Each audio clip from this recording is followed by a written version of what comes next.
नमस्कार शेतकरी मित्रांनो, शुभ सकाळ, शुभ प्रभात. शेतकरी मित्रांनो, आज आपण आलोय सांगोला कडबा बाजारात. तर आज आपण सांगोला बाजारातील जे काही कडब्यांचे व्यापारी शेतकरी आले आहेत अशांकडून जे काही आता चालू कडब्याचे रेट आहेत ते या व्हिडिओच्या माध्यमातून जाणून घेणार आहे. जर कोणी आपल्या चॅनलवर नवीन असेल तर चॅनलला सबस्क्राईब करा. आज आपण सुक्या चाऱ्याचे कडब्याचे दर या व्हिडिओच्या माध्यमातून जाणून घेऊया. चला तर व्हिडिओला सुरुवात करूया. नमस्कार. कुठलं गाव? मंगळवेढा. तुम्ही व्यापारी आहे का शेतकरी आहे? व्यापारी. दर बाजारी कडबा असतं आणि जर म्हणजे बाजार सोडून बाहेर कोणाला पाहिजे असेल तर देत आहे. काय चालू आहे आता कडब्याचा रेट? बाजारात 30 रुपये पेंडी. केवढी पेंडी असते? किती ताट असते? म्हणजे ताटावर मापून नाही, हाय अशी बांधलेली असते. म्हणजे 3000 रुपये शेकडा चालू आहे आता. 3000 रुपये. हे कसला कडबा आहे? पाण्याचा, बिगर पाण्याचा? बिगर पाण्याचा. किती आहे ह्याची उंची साधारण ह्या कडब्याची? 6 फुटाचा कडबा आहे. पाला वगैरे हे उपसून काढलेला आहे ना? उपसून काढलेला. 3000 रुपये चालू आहे आता. आणि कुठपर्यंत पोच देत आहे तुम्ही? फक्त इथनं 15 किलोमीटर, त्याच्या बाहेर नाही. ठीक आहे. मोबाईल नंबर सांगा की.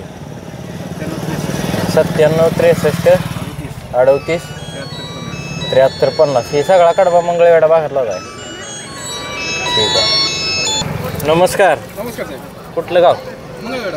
मंगळवेढा. किती कडबा आणला? 700. 700. काय रेट चालू आहे आता कडब्याला? 2500 रुपये शेकडा. 2500 रुपये शेकडा. तरी पिंडी किती ताटाची असते साधारण? अंदाजे बांधलेली असते. अंदाजी बांधलेली. तरी किती वजन भरेल एका पिंडी? 2-2.5 किलोपर्यंत. 2-2.5 किलोपर्यंत एका पिंडीचं वजन. म्हणजे 25 रुपयाला पिंडी बसते. 2.5-3 किलोपर्यंत. 2.5-3 किलोपर्यंत पिंडी भरते. किती वजन आहे कडब्याचं? वजन करून आणलेलं नाही. वजन करून आणलेलं नाही. शेकड्यावर भरलेलं असते. शेकड्यावर भरलेला आहे का? किती फूट हाईट आहे ह्या कडब्याची? 5 फुटापर्यंत. 5 फुटापर्यंत. कुठल्या भागातला कडबा आहे? मंगळवेढा. मंगळवेढा. पाण्याचा, बिगर पाण्याचा? बिगर पाण्याचा. आता इथनं म्हणजे कोणाला आता कडबा पाहिजे असेल बाहेर तर कुठपर्यंत पोच देत आहे तुम्ही? आम्ही अंतरावर डिपेंड असते तरी किती अंतरापर्यंत? 200 किलोमीटरपर्यंत पोच देत आहे. कुठल्या कुठल्या भागापर्यंत? आता सध्याला आता तुमच्या गाड्या कुठं कुठं जाते? कुठल्या कुठल्या भागात? जास्त करून सांगलीकडे. सांगलीकडे जास्त जाते. म्हणजे 200 किलोमीटरपर्यंत. सांगली, सातारा या बाजूला. हां. म्हणजे इथनं सांगोल्यातनं 200 किलोमीटरपर्यंत कुठं जर पाहिजे असाल तर पोच देत आहे. हो, पोच देतो आम्ही. त्याला पण इथनं भाडं वेगळं लागतं. म्हणजे 2500 रुपयानं कडबा जाग्यावर आणि तिथनं काय असेल ते ट्रान्सपोर्टचा खर्च. बरोबर. ठीक आहे. हे पालेदार कडबा आहे म्हणायचं चांगलं.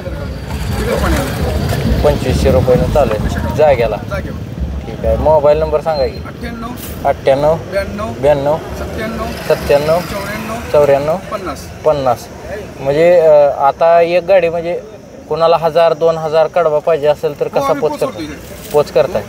तरी आता पिकापात एका किती कडबा बसतोय? 900 ते 1000 पर्यंत बसते. 900 ते 1000 पर्यंत.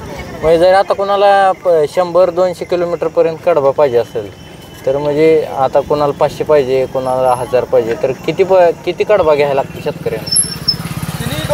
मिळून गाडी घेतली चालते. कमी घेत असेल तरी कमीत कमी किती कडबा तुम्ही पोच करू शकता? आम्ही पूर्ण गाडीच पोचतो. पूर्ण गाडी? तेवढा 100-200 ला एवढ्या लांब गाडी जाते. एवढ्या लांब. तरी म्हणजे किती? 500 जेवढा गाडीत तरी किती बसतो गाडीत? 700 900 पर्यंत कडबा घ्यायला लागतो. 900 तर कडबा घ्यायला लागतो.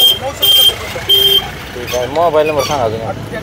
98 92 97 94 50. तुम्ही प्रॉपर मंगळवेढा? ठीक आहे. नमस्कार. कुठलं गाव? मंगळवेढा. कुठल्या भागातला कडबा आहे? मंगळवेढा शिवारातला. पाण्याचा, बिगर पाण्याचा कसा आहे कडबा? पावसाळ्या पाण्यावर आलेला आहे. तरी ही पिंडी साधारणतः किती ताटाची असते? 30-35 ताटाची पिंडी आहे म्हणायचं. किती उंची आहे कडब्याची? 5-6 फूट आहे. 5-6 फूट. काय रेट चालू आहे आता? 3,000 रुपये शेकडा. म्हणजे पोच द्यायचा असला तर कसा पोच देता येईल? अंतर बघून. तरी किती अंतरापर्यंत तुम्ही पोच देताय कडबा शेतकऱ्याचं? म्हणजे त्याचं परत भाडं तेवढं वाढतंय काय? तरी म्हणजे जर कोणाला पाहिजे असेल तर किती अंतरापर्यंत पोच देताय? 100, 200, 300 किलोमीटर? किती किलोमीटरपर्यंत पोच? सांगोल्यातनं 100 किलोमीटरपर्यंत त्याचं भाडं वेगळं लागतंय का? 150 किलोमीटरपर्यंत. तरी म्हणजे किती कडबा घ्यायला लागतो तुमच्याकडं? म्हणजे आता जर 150 किलोमीटरवर कडबा पाहिजे असेल तर 1000 कडबा घ्यायला लागतो. त्याच्यात म्हणजे होत नाही म्हणायचं. मग एक गाडी तर घ्यायला लागते. ठीक आहे. 3,000 रेट चालू आहे आता. मोबाईल नंबर सांगा तुमचा? 91 68 01 71 21. ठीक आहे.